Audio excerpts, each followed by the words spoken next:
कैसे हैं आप? उम्मीद करती हूँ आप बढ़िया और एकदम मजे में होंगे। तो आइए एकांकी का आनंद लें, अर्थात एक नाटक के जरिए इस पाठ की शुरुआत करते हैं। और हमारे इस एकांकी का नाम है ज्ञान मार्ग। बच्चों, एक बार एक गुरुकुल से 3 शिष्य विदा हुए, अर्थात उन्हें विदाई ली, शिक्षा पूरी हो गई थी। अभी वे रास्ते में ही थे कि उनमें इस बात को लेकर बहस छिड़ गई कि तीनों में सबसे अधिक ज्ञानी कौन है।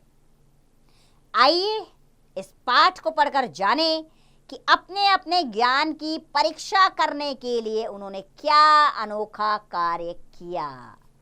तो चलिए सबसे पहले पात्र परिचय हो जाए। कौन कौन से पात्र हैं इसमें?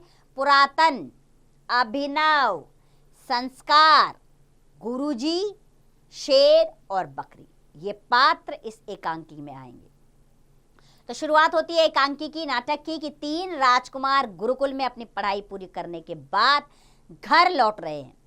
तीनों घने जंगल से गुजर रहे हैं।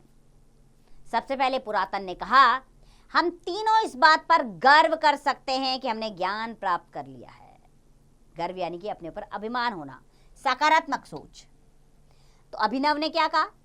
दूसरे शिष्य ने, संसार में कितने कम लोगों को यह सौभाग्य प्राप्त होता है। सौभाग्य यानी कि अच्छा भाग्य। उसने कहा हर किसी के पास यह अच्छा भाग्य नहीं होता, ऐसा ज्ञान प्राप्त करने का। तो संस्कार, तीसरे छात्र ने कहा, पर हम सबका ज्ञान बराबर नहीं है। संस्कार ने कहा कि हम सबका ज्ञान बराबर नहीं है। पुरातन ने कहा, क्या मतलब है तुम्हारा? संस्कार ने कहा कि मेरा ज्ञान तुम दोनों के ज्ञान से अधिक है। उसने कहा, मैं ज्यादा ज्ञानी हूं तुम दोनों से अधिक। पुरातन बोला, कैसी मूर्खता की बातें कर रहे हो? तुम दोनों से बड़ा हूं मैं, मेरे ही पास ज्यादा ज्ञान है। तो अभिनव ने कहा, मैं तो गुरुकुल आने से पहले भी पढ़ता था, मेरा ज्ञान तुम दोनों से ज्यादा है। किसने कहा ये बात? अभिनव ने कहा। पुरातन बोला, यही बात है तो चलो परीक्षा हो जाए। परीक्षा यानी कि टेस्ट हो जाए। उसने कहा चलो टेस्ट ले लेते हैं कि किसका ज्ञान सबसे बड़ा है। संस्कार ने कहा, तो अभिनव सबसे पहले तुम अपने ज्ञान का परिचय दो। अभिनव ने कहा, ज्ञान का परिचय ज्ञानी को दिया जाता है, मूर्खों को नहीं। संस्कार ने कहा, तुम मेरा अपमान कर रहे हो। तो पुरातन ने कहा, अपने ज्ञान का परिचय दो, नहीं तो हम तुमको दंड देंगे। अभिनव इधर उधर देखता है, उसे किसी जानवर की हड्डियां पड़ी दिखाई देती हैं। तो अभिनव ने कहा, ये हड्डियां देख रहे हो? पुरातन, हाँ। अभिनव ने कहा, मैं अपने ज्ञान से बता सकता हूं कि हड्डियां शेर की हैं। संस्कार, बस ये तो बहुत मामूली बात है, मैं तो अपने ज्ञान से इन हड्डियों पर मांस, रक्त, उसके ऊपर खाल मर सकता हूं। तो मैं मंत्र पढ़ता हूं। संस्कार मंत्र पढ़ता है और शेर की हड्डियों के कंकाल पर मांस, रक्त और उसके ऊपर खाल आ जाती है। पुरातन, अरे हाँ ये तो हो गया। संस्कार, मूर्खों अब तो तुम समझे, मैं तुमसे सबसे बड़ा विद्वान हूं। पुरातन ने कहा, लेकिन क्या तुम इसमें प्राण भी डाल सकते हो? संस्कार, नहीं, पर यह तो तुम भी नहीं कर सकते। पुरातन ने कहा, मैं इसमें प्राण भी डाल सकता हूं।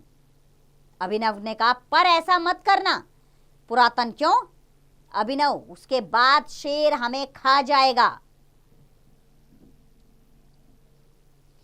पुरातन ने कहा, पर मुझे तो सिद्ध करना है। सिद्ध यानी कि साबित करना है। उसने कहा, मुझे तो साबित करना है कि मैं तुम दोनों से अधिक ज्ञानी हूं।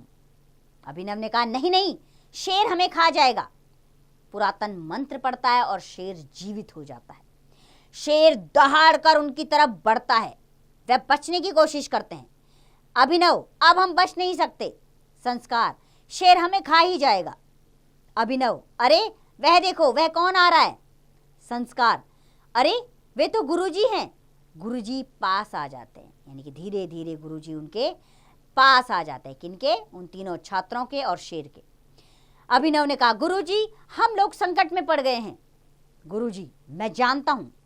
पुरातन, गुरुजी हमारी जान बचाइए। गुरुजी, मुझे मालूम था कि तुम लोगों के अंदर अभी अहंकार बहुत है। अहंकार यानी कि घमंड। गुरुजी ने कहा, मुझे पता था तुम लोगों के अंदर घमंड बहुत है और तुम अपने ज्ञान से अपना नुकसान भी कर सकते हो। इसलिए मैं तुम लोगों के पीछे पीछे आ रहा था। पुरातन: गुरुजी, मुझसे बहुत बड़ी गलती हो गई है, शेर हम सबको खा जाएगा। गुरुजी: घबराओ नहीं, मैं अपने ज्ञान से इस शेर को बकरी बना दूंगा। गुरुजी मंत्र पढ़ते हैं, शेर बकरी बन जाता है और मिमियाता है।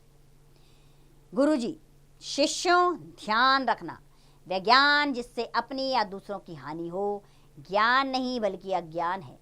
ज्ञान तो सबकी भलाई के लिए ही होता है। तीनों एक साथ कई बार कहते हैं, ज्ञान तो सबकी भलाई के लिए ही होता है।